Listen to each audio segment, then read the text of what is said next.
Test 2. You will hear a number of different recordings, and you'll have to answer questions on what you hear. There will be time for you to read the instructions and questions, and you will have a chance to check your work. All the recordings will be played once only. The test is in 4 sections. Write all your answers in the listening question booklet. At the end of the real test, you will be given 10 minutes to transfer your answers to the answer sheet. Now turn to Test 2, Section 1 on page 52. Test 2, Section 1. A man wants to find out about a language course. Listen to the conversation between the man and the woman and answer the questions. First, you have some time to look at questions 1 to 4.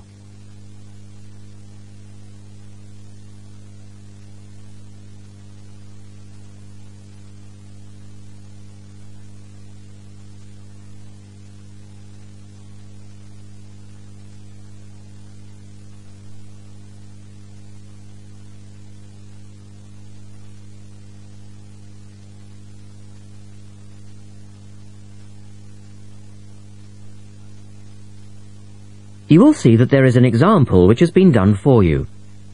On this occasion only, the conversation relating to this will be played twice.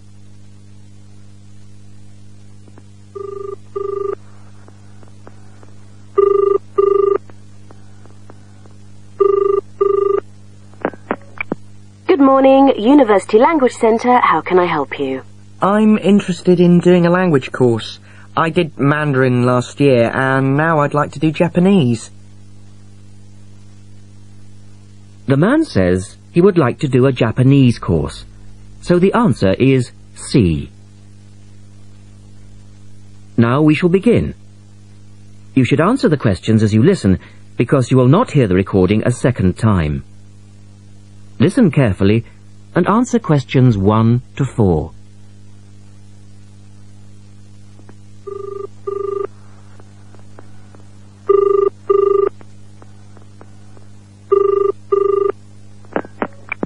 Good morning, University Language Centre. How can I help you? I'm interested in doing a language course. I did Mandarin last year, and now I'd like to do Japanese. Can you give me some information about what courses are available at your centre, and when they start, that sort of thing? Yes, certainly. Well, we actually offer a number of courses in Japanese at different levels. Are you looking for full-time or part-time? Oh, I couldn't manage full-time as I work every day, but evenings would be fine, and certainly preferable to weekends. Well, we don't offer courses at the weekend anyway, but let me run through your options.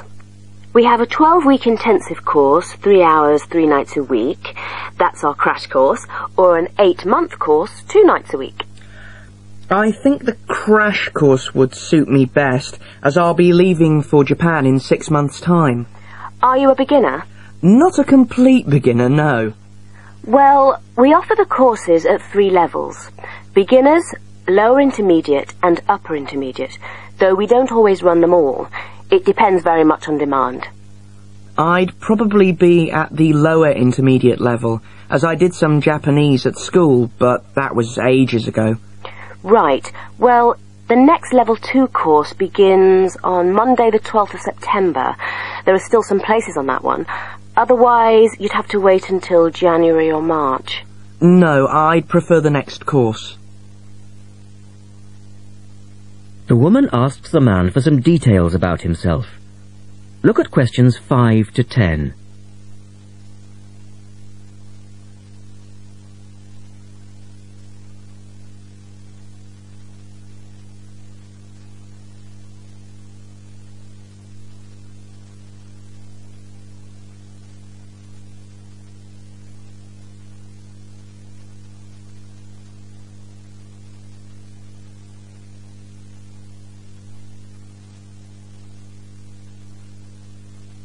Now listen to their conversation and complete the form. Right. Can I get some details from you then, so I can send you some information? Sure. What's your name? A family name first. Haggerty. Richard. H-A-G-A-R-T-Y? No, H-A-G-E-R-T-Y. Oh, okay. And your address, Richard? Well, perhaps you could email it to me. Right. What's your email address? It's Ricky45, that's one word, RICKY45, at hotmail.com. And I just need some other information for our statistics. This helps us offer the best possible courses and draw up a profile of our students. Fine. What's your date of birth? I was born on the 29th of February, 1980. 1980? So you're a leap year baby. That's unusual. Yes, it is. And just one or two other questions for our market research, if you don't mind. No, that's fine. What are your main reasons for studying Japanese? Business, travel, or general interest? My company's sending me to Japan for 2 years. All right, I'll put down business. And do you have any specific needs? Will there be an emphasis on written language? For instance, will you need to know how to write business letters, that sort of thing? No, but I will need to be able to communicate with people on a day-to-day basis. Okay, so I'll put down conversation. Yes, because I already know something about the writing system at an elementary level, and I don't anticipate having to read too much. You said you'd studied some Japanese. Where did you study? 3 years at school, then I gave it up, so I've forgotten a fair bit. You know how it is with languages if you don't have the chance to use them. Yes, but I'm sure it will all come back to you once you get going again. Now, once we receive your enrolment form, we'll contact you. That is the end of section 1. You now have half a minute to check your answers.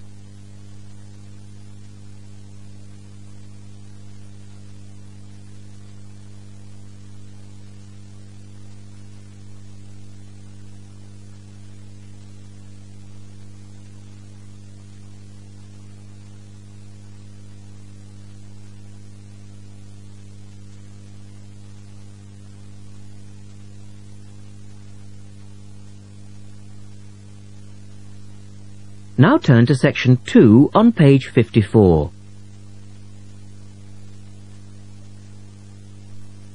Test 2, section 2. You will hear a man talking on the radio about dogs which help people with their work. First, look at questions 11 and 12.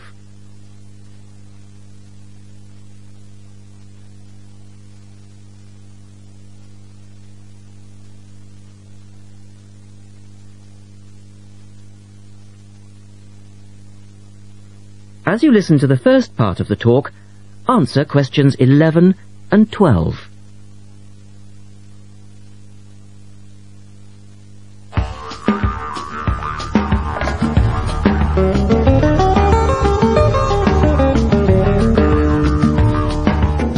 Welcome to this week's edition of Countrywide. And today, we're taking a look at a number of different breeds of working dogs. And here to report on the dogs with jobs is Kevin Thornhill. Thanks, Joanne. Well, yes, dogs with jobs is the subject of today's program. Dogs have earned themselves a reputation over the centuries for being extremely loyal. And here's a little story which illustrates just how loyal they are. Just outside the country town of Gundagai in Australia is a statue built to commemorate a dog. A dog which sat waiting for his owner to return to the spot where he'd left him. Well, the story, which was immortalised in a song, has it that the poor dog died waiting for his master, 5 miles from Gundagai, which is where they built the statue. Now that's what I call loyalty. Now look at questions 13 to 20.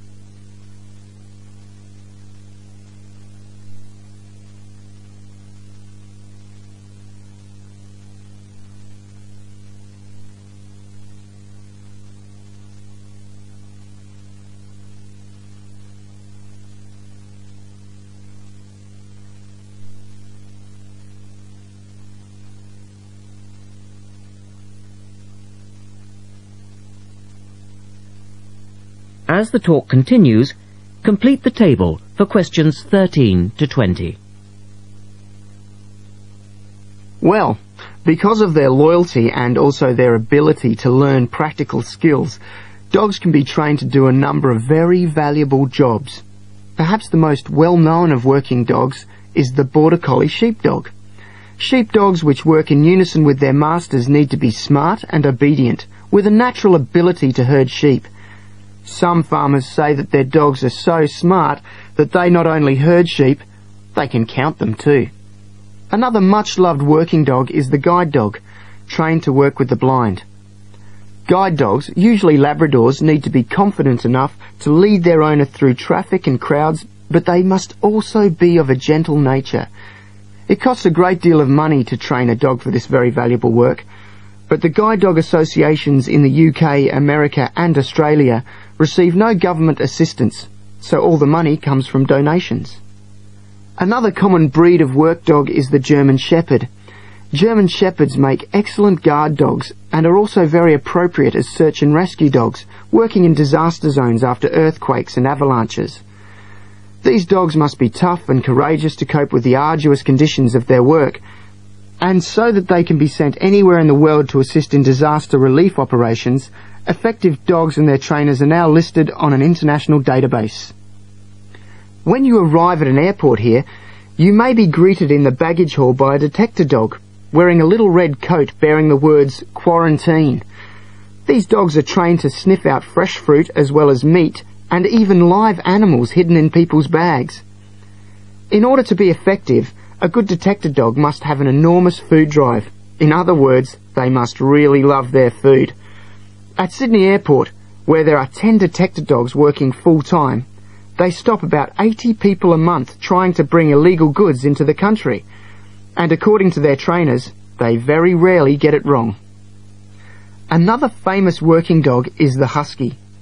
Huskies, which originally came from Siberia, have been used for decades as a means of transport on snow, particularly in Antarctica where they have played an important role. Huskies are well adapted to harsh conditions and they enjoy working in a team. But the Huskies have all left Antarctica now because the international treaty prohibits their use in the territory as they are not native animals. Many people were sad to see the dogs leave Antarctica, as they had been vital to the early expeditions and earned their place in history along with the explorers. That is the end of section 2. You now have half a minute to check your answers.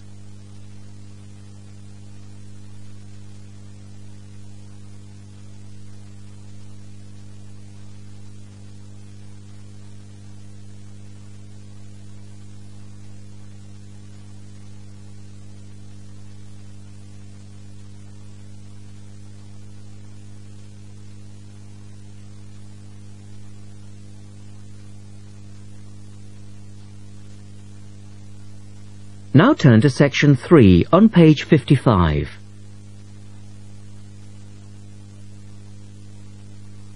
Test 2, section 3. In this section, you will hear a discussion about a system of writing for the blind known as Braille. First, look at questions 21 to 23.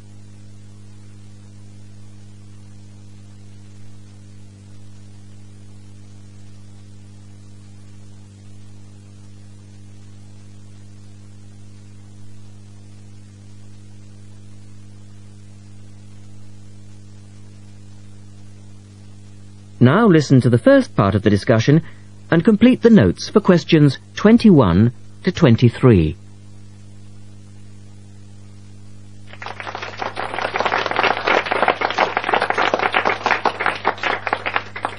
We're very pleased to welcome to our special interest group today Dr. Linda Graycar, who is from the City Institute for the Blind.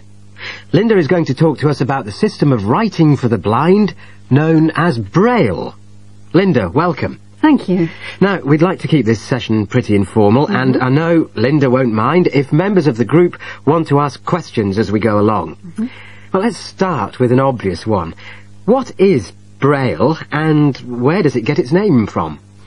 Well, as you said, Braille is a system of writing used by and for people who cannot see.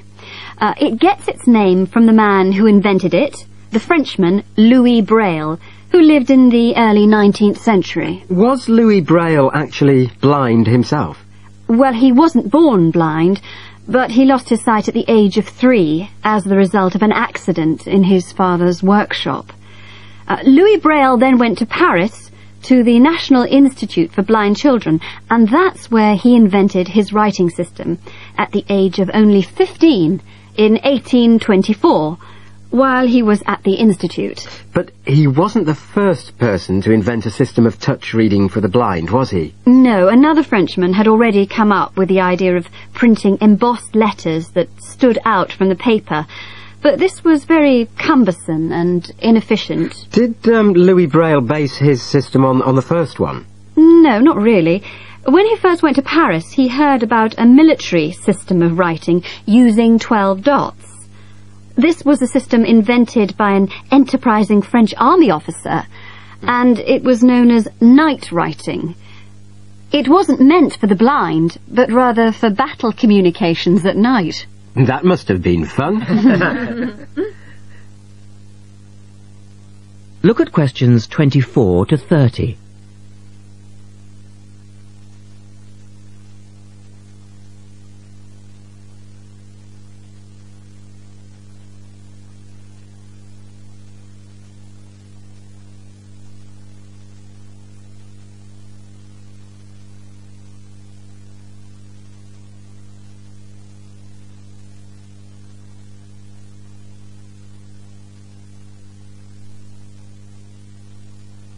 Listen carefully and answer questions 24 to 30. Anyway, Braille took this system as a starting point, but instead of using the 12 dots, which night writing used, he cut the number of dots in half and developed a 6-dot system. Can you give us a little more information about how it works?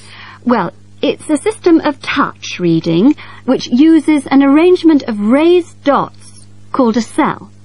Braille numbered the dot positions 1, 2, 3 downward on the left and 4, 5, 6 downward on the right. The letters of the alphabet are then formed by using different combinations of these dots. Yes? So, is the writing system based on the alphabet, with each word being individually spelt out? Well, it's not quite that simple, I'm afraid. For instance, the first 10 letters of the alphabet are formed using dots 1, 2, 4 and 5. But Braille also has its own short forms for common words. For example, B for the word but and H for have. There are many other contractions like this. So you spell out most words letter by letter, but you use short forms for common words? Yes. Though I think that makes it sound a little easier than it actually is. And was it immediately accepted? I mean, did it catch on straight away? Well, yes and no. It was immediately accepted and used by Braille's fellow students at the school, but the system was not officially adopted until 1854, 2 years after Braille's death. So official acceptance was slow in coming. I suppose it works for all languages which use the Roman alphabet. Yes, it does, with adaptations, of course. Can it be written by hand, or do you need a machine to produce Braille? Well, you can write it by hand onto paper with a device called a slate and stylus. But the trick is that you have to write backwards, from right to left, so that when you turn your sheet over, the dots face upwards and can be read like English from left to right. Oh, I see. But these days you'd probably use a Braille writing machine, which is a lot easier. And tell us, Linda, is Braille used in other ways, other than for reading text? Yes, indeed. In addition to the literary Braille code, as it's known, which of course includes English and French, there are other codes. For instance, in 1965, they created a form of Braille for mathematics. I can't imagine trying to do maths in Braille. Yes, that does sound difficult, I agree. And there's also a version for scientific notation. Oh, and yes, I almost forgot. There is now a version for music notation as well. Well, thanks, Linda. That was most interesting. Now, does anyone have any last questions? Yes. Roughly how long does it take to learn to read Braille? Listen carefully and answer questions 24 to 30.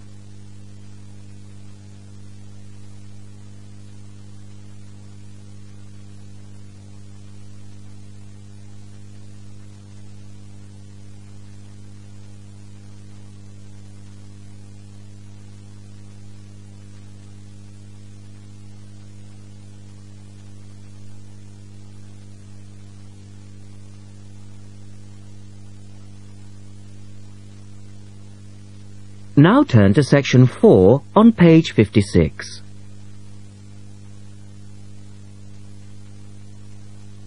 Test 2, section 4. You will hear a talk about memory in babies and young children. First, you have some time to look at questions 31 to 35.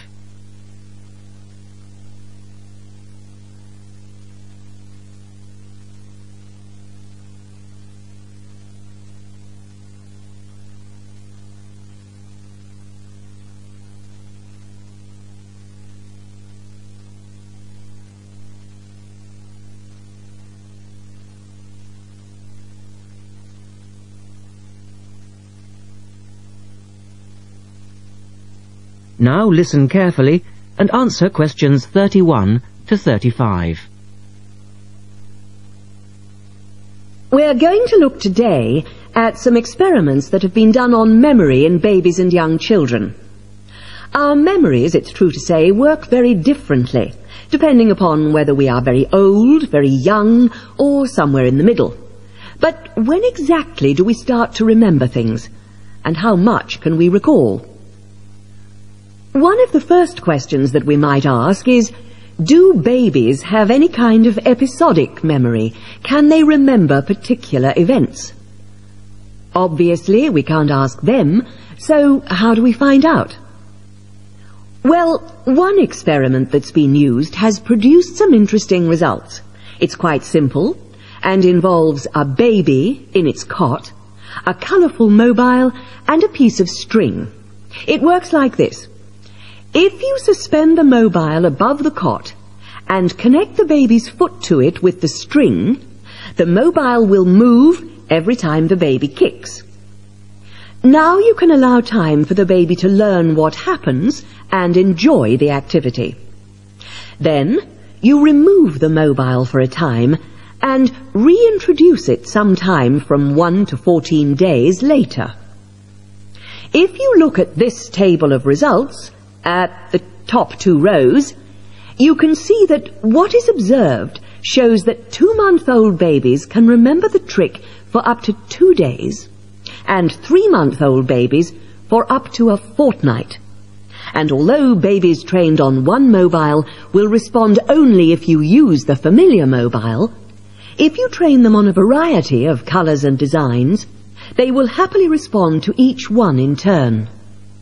Now, looking at the 3rd row on the table, you will see that when they learn to speak, babies as young as 21 months demonstrate an ability to remember events which happened several weeks earlier. And by the time they are 2, some children's memories will stretch back over 6 months, though their recall will be random, with little distinction between key events and trivial ones. And very few of these memories, if any, will survive into later life.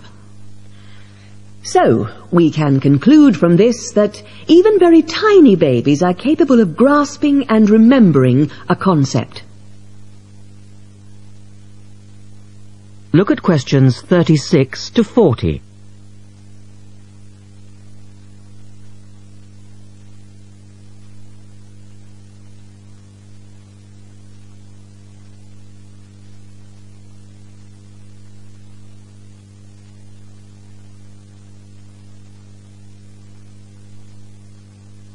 Now answer questions 36 to 40.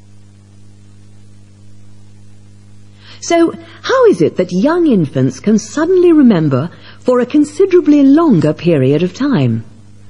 Well, one theory accounting for all of this, and this relates to the next question we might ask, is that memory develops with language.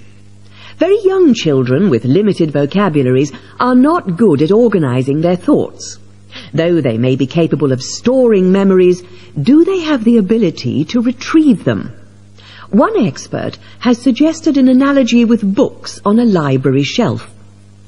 With infants, he says, it's as if early books are hard to find because they were acquired before the cataloguing system was developed. But even older children forget far more quickly than adults do.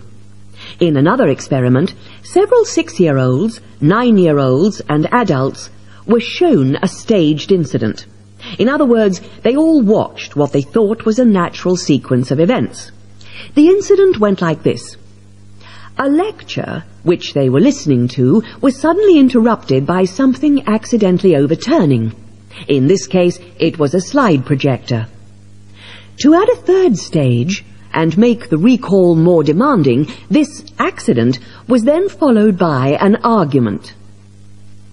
In a memory test the following day, the adults and the 9-year-olds scored an average 70%, and the 6-year-olds did only slightly worse. In a retest 5 months later, the pattern was very different. The adults' memory recall hadn't changed, but the 9-year-olds had slipped to less than 60%, and the 6-year-olds could manage little better than 40% recall. In similar experiments with numbers, digit span is showed